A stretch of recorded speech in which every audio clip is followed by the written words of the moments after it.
And today's topic is, of course, one of the most important topics, perhaps the most important one. It's research funding. Without funding, there's no way to even keep the lights on in your laboratory.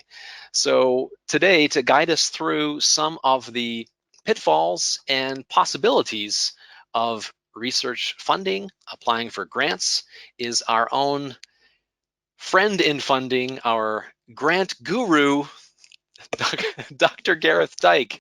What's the question? What are you going to be addressing? And why is that question so important? And of course, you've got questions in your own research area, but you have to know why those questions are important to be answered. That's the key to success in effective grant writing. Of course, lots of questions will come into your head that you think are interesting, but you are potentially quite narrowly focused because you're focused on your own particular research area. Making sure that that question that you want to ask with your proposal is interesting to the reviewers is key. So why? What's the conflict? And here is the essential information that goes into an effective grant: the plan, the summary, the background, the purpose, the implications, and then, of course, all that extra additional information depending on the funding agency, of course.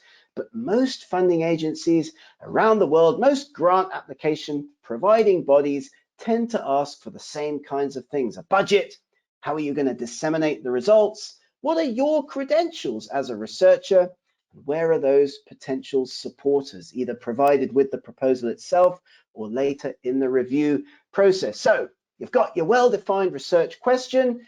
Break that down in your proposal into a number of smaller, more concise questions, or work packages, as they're often called in grant writing. So you've got your overarching question. You will break that overarching question down into several concise work packages. They will marry to the timetable of the grant. They will each be achievable on their own, and they show that you are establishing focus in your writing. You can't have a work package that's dependent completely on the others, because then a reviewer will say, well, what happens if the first part of the grant is unsuccessful? What's going to happen with the rest of the money? So in your summary, which is usually a one-pager or 2 to 4 paragraphs, review the background, state the problem and objectives, describe your methodology, give the reviewer, the reader, those expected results based on what you already know, based on that data that you've already